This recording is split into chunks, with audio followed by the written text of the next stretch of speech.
Online study में एक सदस्य के विद्यार्थियों का हार्दिक स्वागत है और हमने ऑब्जेक्टिव क्वेश्चंस की श्रृंखला शुरू कर रखी है। इस श्रृंखला में आज हम पढ़ेंगे सूर्यकांत त्रिपाठी निराला को। जैसा कि आपको पता है कि सूर्यकांत त्रिपाठी निराला का जन्म सन 1899 को हुआ था। कहाँ हुआ था? बंगाल के महिसादल स्थान नामक स्थान पर।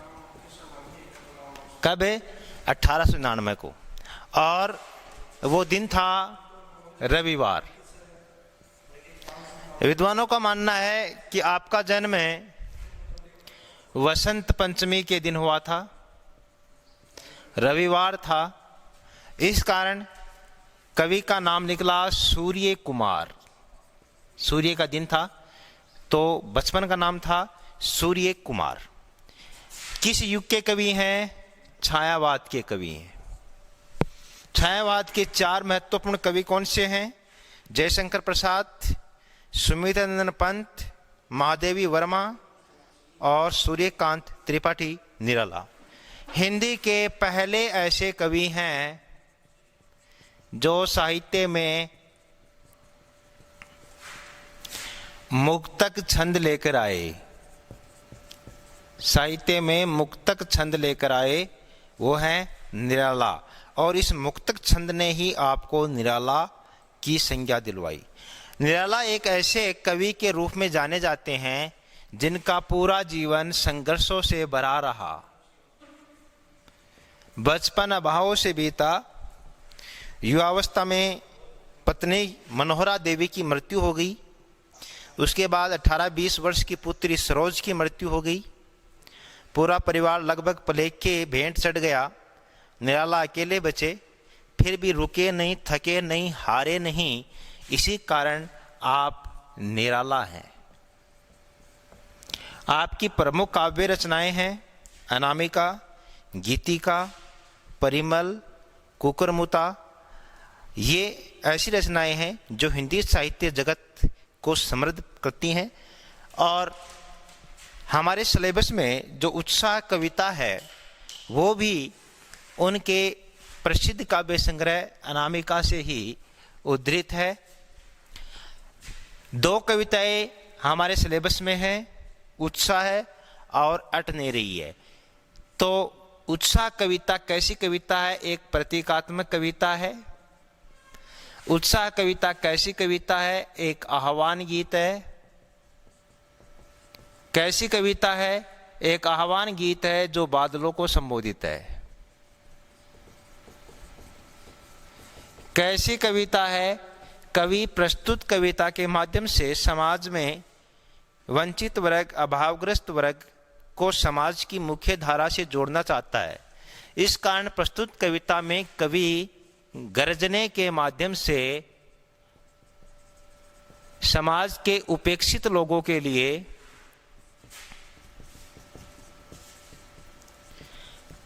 क्रांति का आह्वान करता है।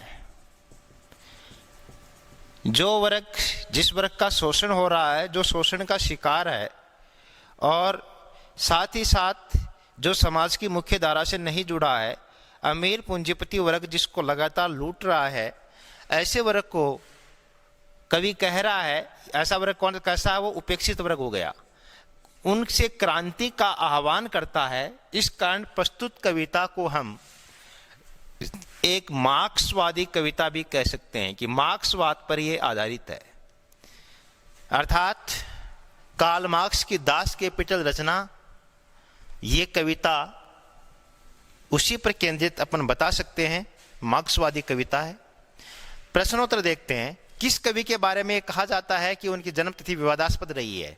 अर्थात जन्म तिथि के संबंध में विवाद रहा है, क्योंकि 11 जनवरी 1921 को उन्होंने पंडित महावीर प्रसाद द्विवेदी को लिखे पत्र में अपनी उम्र 22 वर्ष बताई थी।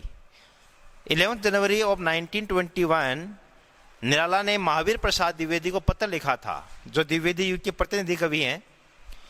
और उस पत्र में उन्होंने अपनी उम्र 22 वर्ष बताई, जिससे उनका जन्म वर्ष 1899 में निर्धारित होता है।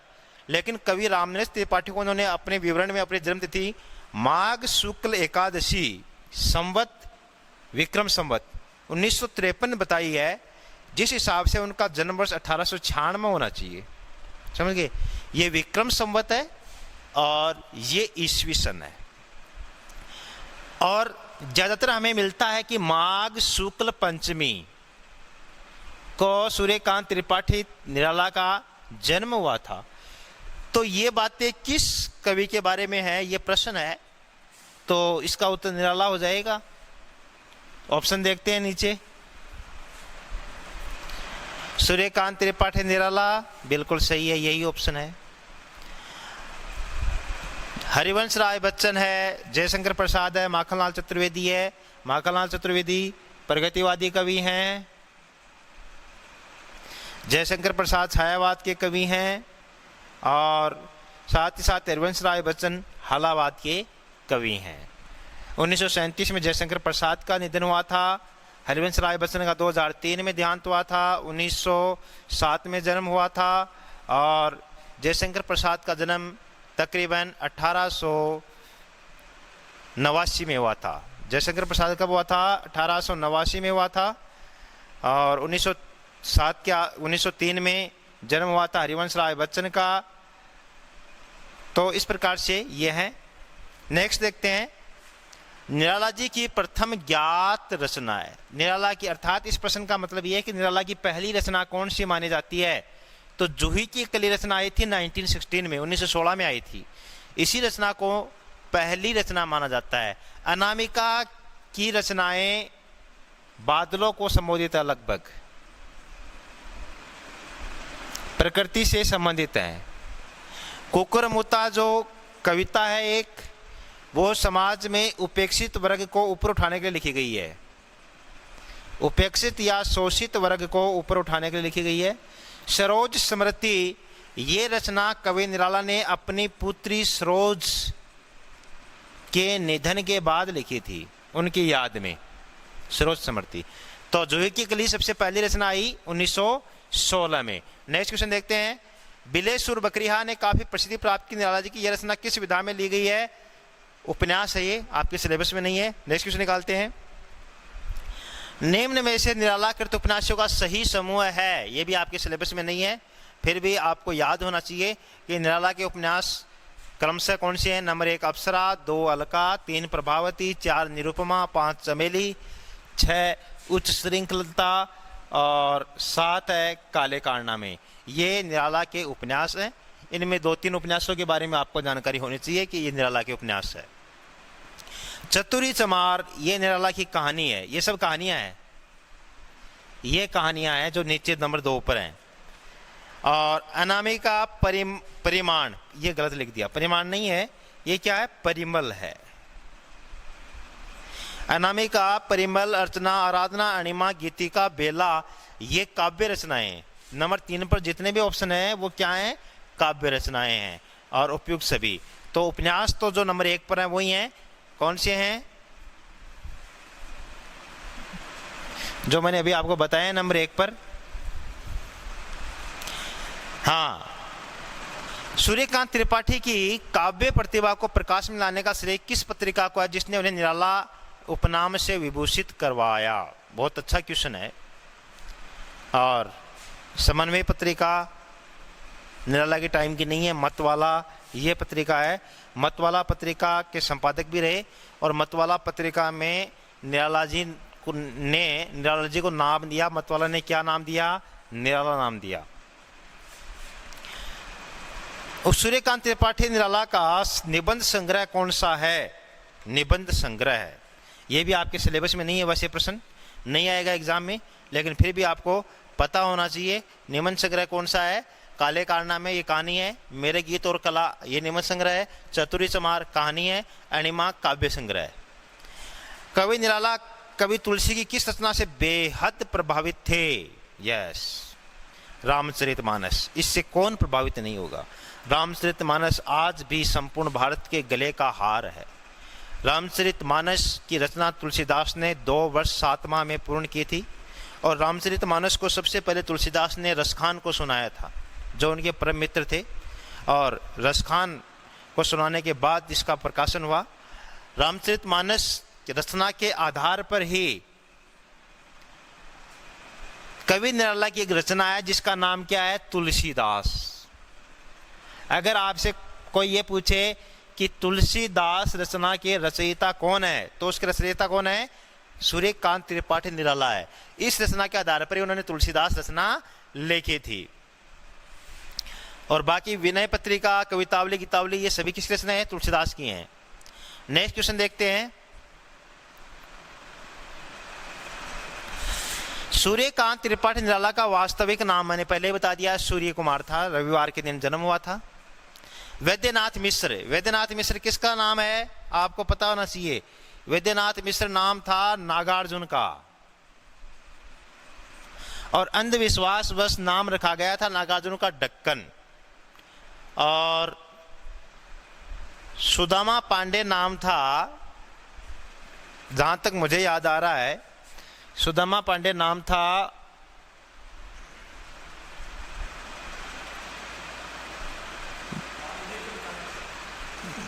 अभी याद नहीं आ रहा है। हाँ, नेक्स्ट देखते हैं। बादल गरजो घेर घेर घोर गगन दारादर ओ, यहां दारादर शब्द के पर्यायवाची, दारादर का मतलब बादल होता है। अब बादल के जो पर्यायवाची हैं वो आपको देखने हैं। कादम्बिनी दरा, दरा नहीं है, दरा धरती का है, इस कारण नहीं होगा। गनावली भी नहीं है, क्योंकि गनावली का अर्थ होता है घटा।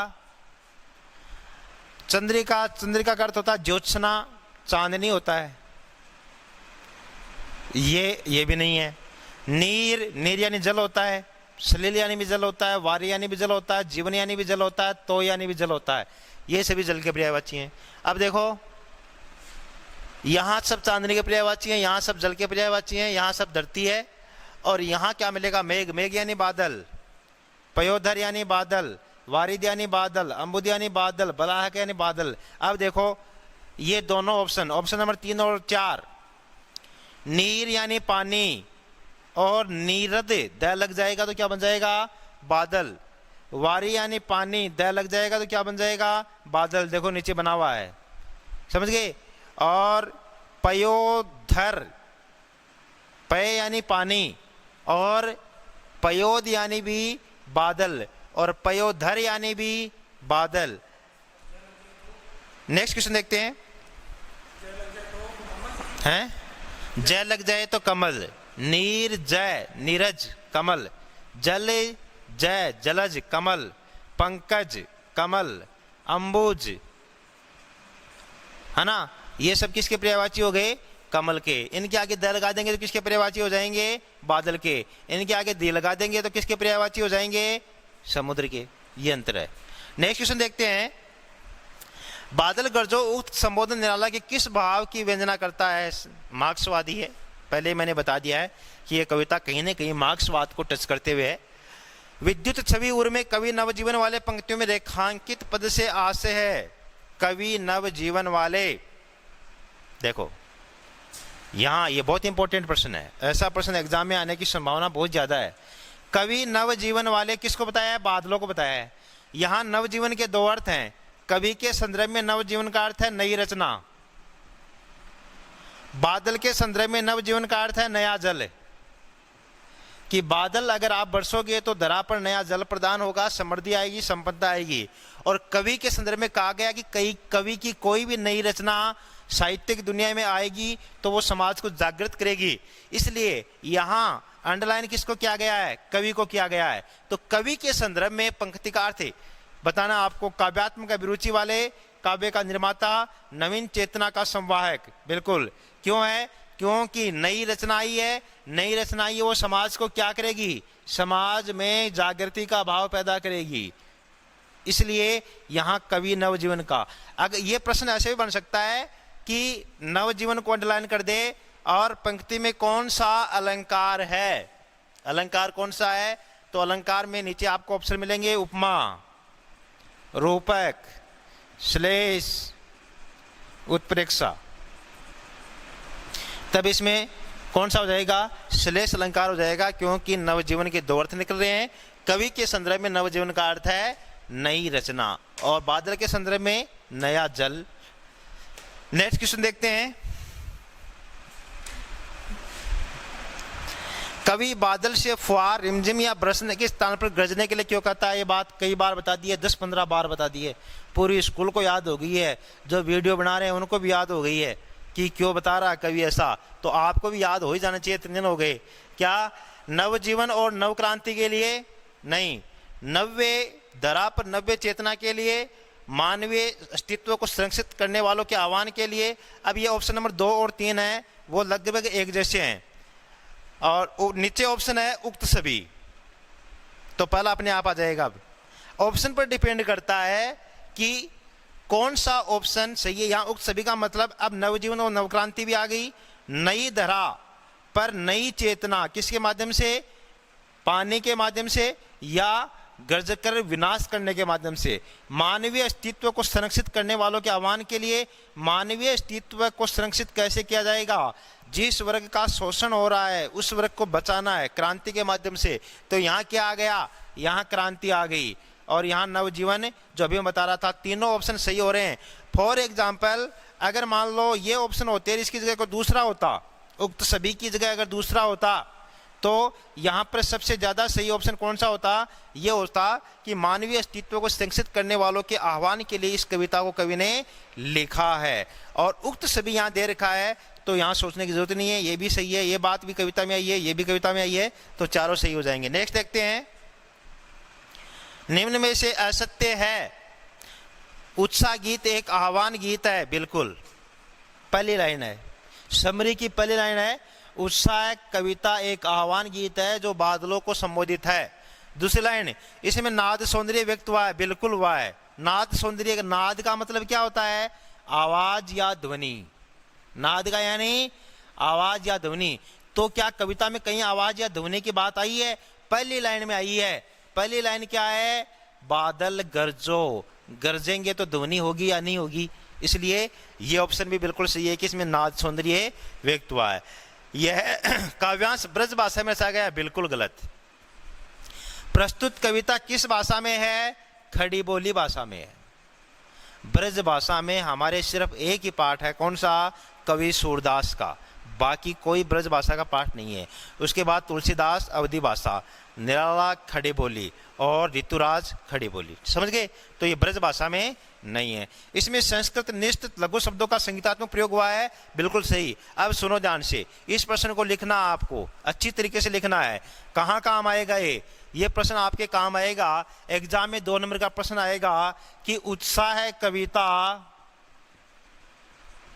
का काव्य सौंदर्य लिखिए।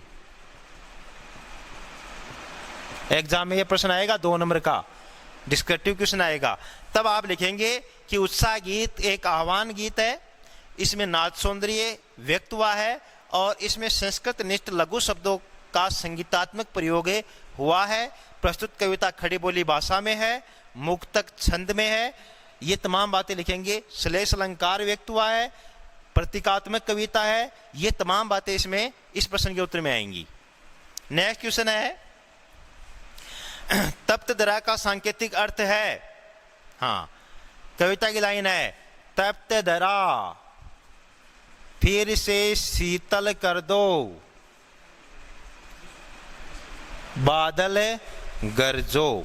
तो कवि क्या कर रहा? अब तप्त धरा का कौन सा अर्थ पूछा है? एग्जाम में आंख फाड़ फाड़ के देखना है। पूछा क्या है?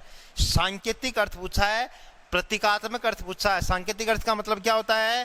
प्रतीक अर्थ या प्रतीकात्मक अर्थ। तो प्रतीकात्मक अर्थ क्या है? तप्त धरा को शीतल करने की जरूरत कहां पड़ रही है? तप्त धरा है कौन? जिन लोगों का शोषण हो रहा है वो तप्त धरा है। तो यहां पर दुख से पीड़ित लोग, ये ऑप्शन इसका सही हो जाएगा, दुख से पीड़ित लोग। नेक्स्ट देखते हैं,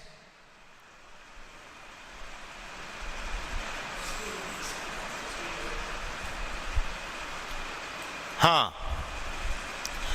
घेर घेर घोर गगन दारादर ओ में कौन सा अलंकार है?